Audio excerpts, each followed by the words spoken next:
Is the CIA hiding evidence of the end of the world? Hold on to your seats as we expose the CIA's shocking cover-up of evidence that predicts the world's future. The stakes are high, and the world as we know it is at risk.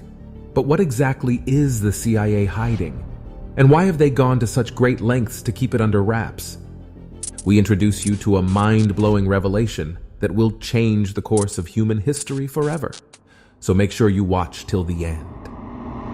In 1966, renowned scientist Dr. Chan Thomas penned a manuscript that could alter the fate of humanity. However, the CIA classified the document, and it remained hidden from the public eye for over 6 decades. Only recently has the CIA declassified the manuscript. Even with that, they released only 57 pages of the original 284-page document, claiming that the rest of the manuscript could be very dangerous for public consumption. So, what exactly is in the manuscript's content that is so perilous? Dr. Thomas's work predicts a cataclysmic event that predicts the world's end as we know it. The cause of this disaster is a shift in the Earth's poles, which occurs cyclically, wiping out almost all human life at regular intervals. Thomas presents compelling evidence to support this theory, arguing that we are the 6th advanced civilization to evolve on Earth. But as we delve deeper into the past, it becomes increasingly difficult to determine the number of cultures that inhabited our planet. Thomas is not alone in his predictions, as other scientists have also published similar theories. For example, in 1958, Charles Hapgood published The Earth's Shifting Crust, which discussed the Earth's crustal displacement hypothesis. Initially dismissed as pseudoscience, Hapgood's theory gained support from Albert Einstein, who wrote forewords for 2 of his books.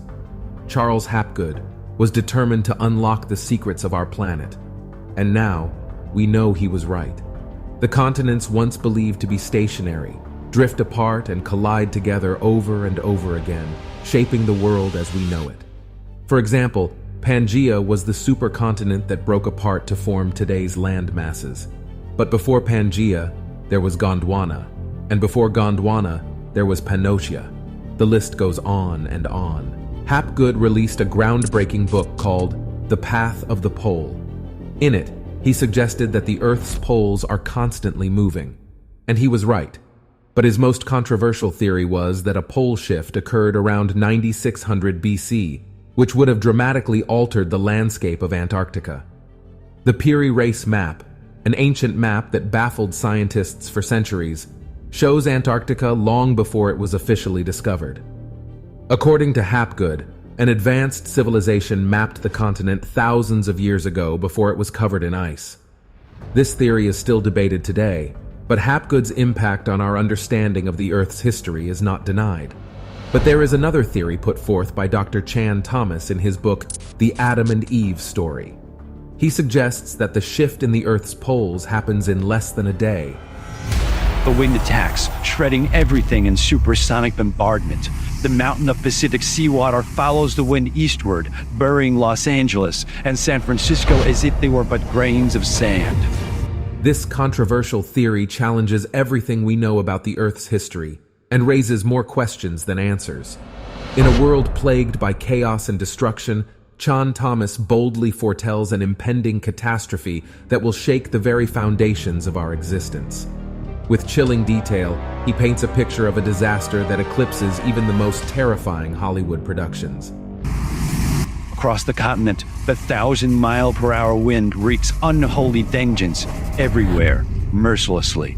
As we dive into Thomas's book, we are plunged into devastation and terror. In the book, Thomas describes a massive earthquake, unlike anything in recorded history, triggering a catastrophic tidal wave and supersonic winds that ravage California and other parts of the continent. He mentions that earthquakes are accompanied by very violent winds never seen before in this generation. But what causes such violent winds, you may ask? The answer lies in the Earth's spin, which, at approximately 1,000 miles per hour, creates a delicate balance between the land, water, and atmosphere. Yet when the pole shift occurs, the land masses suddenly halt while the air and water spin, leading to a cataclysmic chain of events. Imagine being in a car traveling at 1,000 miles per hour, only to stop suddenly.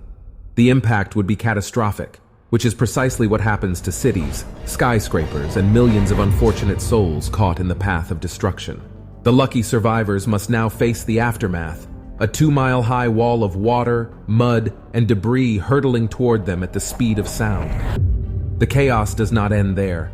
The pole shift causes the Earth's temperature to drop by 180 degrees, leaving even the warmest parts of the planet a frozen wasteland. South America finds the Andes not high enough to stop the violence. In less than a day, the entire continent is burned by molten earth fire, buried under miles of violent seas, then turned into a frozen hell. Everything freezes: man, beast, plant, and mud in less than 4 hours. Thomas predicts a 90-degree shift of the Earth's axis, turning the globe on its side and causing the poles to move to the equator and vice versa. The Bay of Bengal Basin just east of India is now at the North Pole. The Pacific Ocean just west of Peru is at the South Pole. Greenland and Antarctica, now rotating equatorially, emerge with verdant tropical foliage. The Adam and Eve video. Oh yeah, the Chan Thomas thing. Jesus Christ. That's an interesting one. And Is that how much of that is agreed upon? Dr. Thomas's book may seem like a work of fiction, but he provides irrefutable evidence that this cataclysmic event has occurred before and will happen again. Flood myths from every culture around the world serve as a testament to the Earth's tumultuous past. The world has always been awash with tales of great floods, each culture with its own deluge myth. Abrahamic religions speak of Noah's flood, while the Mayans recount the Huracan flood, from which the word hurricane is derived. Ancient Hawaiians tell of the new flood, and the Sumerians immortalized a surge in the Epic of Gilgamesh. Flood myths abound in Europe, Asia, Pacific Islanders, and native tribes of America, each one a testament to a cleansing deluge that swept away old civilizations and made way for new beginnings. Now, are all these tremendous historic floods just a coincidence, or the actual historical representation of what happened? Well, the truth is that great floods have been a recurring phenomenon in human history. For example, the end of the last ice age saw massive floods, often referred to as the Younger Dryas, and core samples confirm this. In the 1960s, the world was ignorant of the great floods that had shaped our planet's history. However, recent archaeological discoveries have unearthed evidence of the Gunyu flood myth, confirming that a devastating deluge occurred thousands of years ago. But what is more intriguing than the floods is the possibility of advanced civilizations existing before each disaster. Mainstream archaeology has long believed that the first civilization emerged in Mesopotamia 6,500 years ago. But what if that was just the last reboot? What if there were others before that? The erosion patterns around the Great Sphinx suggest that it was created before the last flood, which puts it over 10,000 years ago, before the emergence of the Egyptian civilization. This idea is not welcomed by archaeologists, who believe their version of history is correct. But there's more evidence of a cataclysmic pole shift, which resulted in a great mud flood and the sinking of a continent, also known as Atlantis. So let's look at Plato's dialogue in his book, Plato's Atlantis Story. Plato's concept of Atlantis was a utopian society destroyed in a cataclysm. Although Atlantis is considered a mythical land until definitive proof is found, some geological features are compelling. For example, the Reshat structure, also called the Eye of the Sahara in northwest Africa, is about the right size and shape for Atlantis. But the debate continues among Atlantis believers, whether it's an artificial or natural structure. However, what is undeniable is the evidence of large ripples in the landscape all over the planet caused by water. These ripples, which are about 50 feet high, the size of a 5-story building, are a testament to the power of the floods that once ravaged our planet. There's so many things, like the where the water flows to the south, where there's clear evidence of water erosion that took place after the volcano. There's so much that points to that possibly being Atlantis. Amidst the ruins of a lost world lies a secret that could shatter our perception of history. Atlantis, synonymous with mystery and intrigue, is not the only lost continent to have suffered a catastrophic fate. On the opposite side of the world lies the enigmatic land of Mu. a vast and advanced civilization that spanned the Pacific from Hawaii to Japan. The story of Mu is a tale of epic proportions, filled with ancient texts and legends translated by scholars such as Augustus Le Plongeon and James Churchward. But amidst the myths and legends lies a startling truth. Mu was destroyed in a cataclysm over 11,500 years ago. The evidence is scattered across the Pacific, from the underwater ruins of Yonaguni Monument off the coast of Japan to the massive stone structures of Nan Madol in Micronesia. The ruins of Nan Madol, built with volcanic rock logs, bear witness to a technologically advanced society beyond its time. For example, LiDAR imaging has revealed that the island was once home to a sophisticated irrigation system that provided fresh water to the residents. But perhaps the most intriguing evidence lies on Easter Island, the easternmost part of Mu. The Moai statues, famous for their massive heads, were once believed to be just that. However, recent discoveries have revealed that these statues have entire bodies buried deep underground. So how did they get there? Were they buried by something or someone? And what of the people who once lived on Easter Island? Could they have come from Mu, walking across a landmass that the ocean has since swallowed? The evidence for Mu's existence is compelling, but it is not without controversy. Some argue that the similarities between Polynesian and ancient Greek, Egyptian, and Indian cultures suggest a common origin, while others dismiss such claims as mere coincidence. But amidst the debate lies a more profound question. Could Mu's cataclysmic fate be a warning of what is to come? Dr. Chan Thomas lays out a chilling theory of a cyclical cataclysm that could wipe out humanity. His research suggests that a seismic event could cause the layer beneath the Earth's crust to turn from solid to liquid, causing the land masses to slide freely and throwing the Earth off its axis. The Adam and Eve story may seem simple, but there's much more to it. And if you're daring enough to delve into the entire book, the links are below. But be warned, what you're about to read may make you question everything you thought you knew. So should you panic? Well, let's start by clearing up some misconceptions. Some claim that Dr. Chan Thomas, the author of this explosive book, is a made-up name, but this is far from the truth. Dr. Thomas was a real person, born in Missouri in 1920 and passed away in 1998. He was a family man, an electrical engineer who even worked for McDonnell Douglas, and he appeared as a UFO expert in a documentary. He had many talents and interests, writing books on ESP, UFOs, and even natural childbirth. But despite his accomplishments, he was also known to be highly eccentric. Some may argue that the CIA's release of only 57 pages of the original 284-page book indicates that some pages are missing. However, the original book was only 57 pages, and the missing pages were simply blank, and the original book proves this. So if the CIA document was the entire document, why was the book classified? That's a mystery. The classified documents included the book, an inner office memo, and a snipped article from People magazine. And while the book may have been controversial, it was never banned, like some people suggest, because there were copies in circulation. However, the book's content raises some questions. Dr. Thomas deducts from old texts, borrowing ideas from other catastrophists, like Hapgood and Immanuel Velikovsky, without providing solid evidence for his claims. For instance, his theory that the Earth's magnetism and electricity become disrupted when the ice caps knock the planet off its axis is a stretch because even the originator of the idea, Hapgood, after working with scientists, including Albert Einstein, issued a follow-up book that explains how he got that wrong. But Dr. Thomas sticks with the story, without providing any evidence or even an explanation of how it happens, not even in his revised version of the book in 1993. But despite the lack of concrete evidence, some support some of Dr. Thomas's claims. And while his expanded version of the book in 1993 may not read as scientific, it's still worth exploring for its ideas on ESP, UFOs, and angels. So was Dr. Chan Thomas a serious researcher? That's for you to decide.